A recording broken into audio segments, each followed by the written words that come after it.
भावनात्मक बुद्धिमत्ता emotional intelligence एई या ईक्यू एक बहुत ही महत्वपूर्ण कौशल है।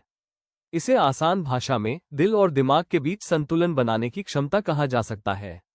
ये पारंपरिक बुद्धिमत्ता आईक्यू से अलग है। जहां आईक्यू आपकी तार्किक और शैक्षणिक क्षमता को मापता है, वहीं ईक्यू इस बात पर ध्यान केंद्रित करता है कि आप अपनी और दूसरों की भावनाओं को कितनी अच्छी तरह पहचानते, समझते और प्रबंधित करते हैं।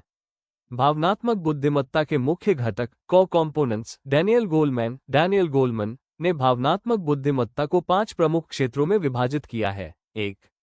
आत्म जागरूकता सेल्फ अवेयरनेस, यह ईक्यू की नींव है।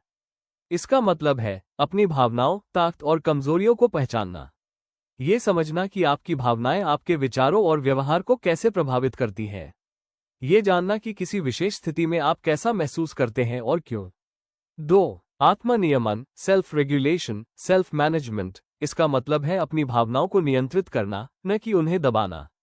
इसमें शामिल है आवेशपूर्ण प्रतिक्रियाओं इम्पल्सिव रिएक्शंस से बचना, तनाव या गुस्से में शांत रहना, परिस्थितियों के अनुसार अपनी भावनाओं को स्वस्थ तरीके से व्यक्त करना। 3. स्व अभिप्रेरणा मोटिवेशन, यह आपके लक्ष्यों को प्राप्त करने के लिए अपनी भावनाओं का उपयोग करने की क्षमता है। इसमें शामिल है आंतरिक प्रेरणा इंट्रिंसिक मोटिवेशन से काम करना, सिर्फ पैसे या प्रशंसा के लिए नहीं। चुनौतियों का सामना करने पर भी दृढ़ रहना, सकारात्मक दृष्टिकोण रखना। 4. समानुभूति एम्पैथी, ये दूसरों की भावनाओं को समझने और महसूस करने की क्षमता है। इसमें शामिल है लोगों के दृष्टिकोण को समझना, उनकी गैर मौखिक संकेतों नॉन वर्बल क्यूज को पहचानना, उनके प्रति संवेदनशील और विचारशील प्रतिक्रिया देना। 5. सामाजिक कौशल सोशल स्किल्स रिलेशनशिप मैनेजमेंट, इसका मतलब है दूसरों के साथ प्रभावी ढंग से बातचीत करना और संबंध बनाना। इसमें शामिल है स्पष्ट और प्रभावी ढंग से संवाद करना, संघर्षों को हल करना, एक टीम में अच्छे से काम करना और दूसरों को प्रेरित करना, एक मजबूत और स्वस्थ संबंध बनाना। भावनात्मक बुद्धिमत्ता क्यों महत्वपूर्ण है? उच्च ईक्यू हाई ईक्यू वाले लोग अक्सर जीवन के कई क्षेत्रों में अधिक सफल होते हैं। बेहतर संबंध, वे दूसरों की भावनाओं को समझते हैं, जिससे उनके व्यक्तिगत और व्यावसायिक रिश्ते मजबूत होते हैं। नेतृत्व, अच्छे लीडर अक्सर उच्च ईक्यू वाले होते हैं क्योंकि वे अपनी टीम को प्रेरित और प्रबंधित कर पाते हैं। मानसिक स्वास्थ्य, वे तनाव को बेहतर ढंग से संभालते हैं और नकारात्मक भावनाओं को अपने ऊपर हावी नहीं होने देते। बेहतर निर्णय, वे अपनी भावनाओं को नियंत्रित करके संतुलित और निष्पक्ष निर्णय ले पाते हैं। सबसे अच्छी बात यह है कि आईक्यू के विपरीत ईक्यू एक ऐसा कौशल है जिसे सीखा और विकसित किया जा सकता है। भावनात्मक बुद्धिमत्ता को कैसे सुधारें? ईक्यू इंप्रूवमेंट, ईक्यू को बेहतर बनाने का मतलब है 4 मुख्य चरणों पर लगातार काम करना। यह एक आदत की तरह है जो धीरे धीरे विकसित होती है। 1. अपनी भावनाओं को जानना आत्म जागरूकता, सबसे पहला और सबसे जरूरी कदम है अपने अंदर झांकना। नाम देना सीखें। जब भी आप कोई तीव्र भावना जैसे गुस्सा या दुख महसूस करें, तो खुद से पूछें, मैं अभी कैसा महसूस कर रहा हूं और क्यों? सिर्फ बुरा या ठीक मत कहिए।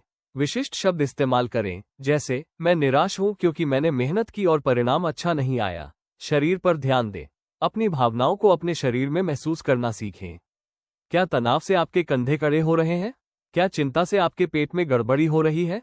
ये शारीरिक संकेत आपकी भावनाओं के शुरुआती अलार्म होते हैं। 2. अपनी भावनाओं को संभालना आत्मनियमन, एक बार जब आप भावना को पहचान लेते हैं, तो उसे नियंत्रित करना सीखें ताकि वो आपके व्यवहार पर हावी न हो जाए।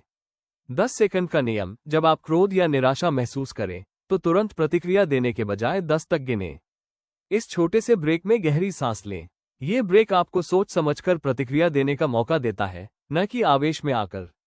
सोच को चुनौती दें, जब आप परेशान हो तो अपनी पहली सोच पर विश्वास न करें। खुद से पूछें, क्या इस स्थिति को देखने का कोई और सकारात्मक तरीका हो सकता है? इससे आप समस्याओं को संतुलित नजरिए से देखते हैं। 3. दूसरों को समझना समानुभूति सामाजिक जागरूकता, ईक्यू का अगला हिस्सा है दूसरों की दुनिया को समझना। सक्रिय श्रवण एक्टिव लिसनिंग, जब कोई आपसे बात कर रहा हो तो उसका पूरा ध्यान से सुनें। अपने दिमाग में जवाब तैयार करने के बजाय ये समझने पर ध्यान केंद्रित करें कि वो व्यक्ति क्या कह रहा है और वो कैसा महसूस कर रहा है। उनके स्थान पर खुद को रखना, किसी के व्यवहार या प्रतिक्रिया पर नाराज होने से पहले एक पल के लिए सोचें, अगर मैं उनकी जगह उनकी परिस्थितियों में होता तो मैं कैसा महसूस करता या क्या करता। यह अभ्यास आलोचना को सहानुभूति में बदल देता है। 4. संबंधों को मजबूत करना, सामाजिक कौशल। यह आपके EQ को व्यवहारिक रूप से लागू करने का तरीका है।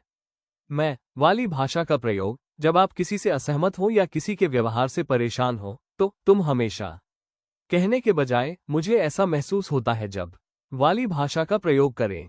उदाहरण, जब तुम देर से आते हो तो मैं चिंतित महसूस करता हूं। इससे बातचीत आरोप लगाने वाली नहीं, बल्कि भावनाओं को व्यक्त करने वाली बनती है। प्रशंसा और मान्यता। लोगों के अच्छे काम को पहचानें और उसकी प्रशंसा करें। ईमानदार सराहना से लोगों को जुड़ाव महसूस होता है और आपके संबंध मजबूत होते हैं। इन सभी चरणों का अभ्यास आपको न सिर्फ भावनात्मक रूप से मजबूत बनाएगा, बल्कि आपके आसपास के लोगों के साथ आपके रिश्ते भी बेहतर करेगा। क्या आप इन तरीकों को अपनी रोजमर्रा की जिंदगी में लागू करने के लिए कुछ सुझाव? आइए देखते हैं कि आप इन EQ सुधारने वाले तरीकों को अपनी रोजमर्रा की जिंदगी में वास्तविक रूप से कैसे लागू कर सकते हैं। यह कोई बड़ा काम नहीं है, बल्कि छोटी छोटी आदतों को बदलने से शुरू होता है। रोजमर्रा की जिंदगी में EQ सुधारने के 3 व्यवहारिक तरीके।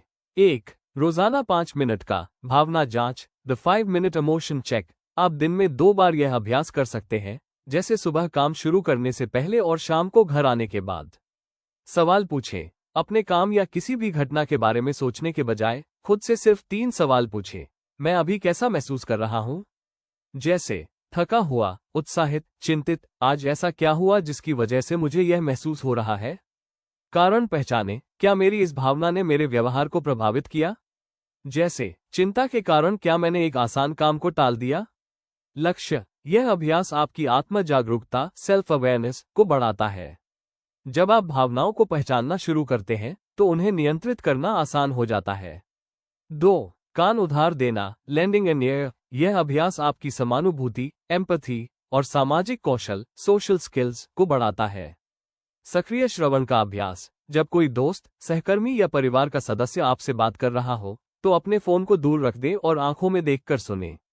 बीच में न टोकें। जब तक वे पूरी बात खत्म न कर लें, तब तक अपनी राय या समाधान, सॉल्यूशन देने की जल्दी न करें।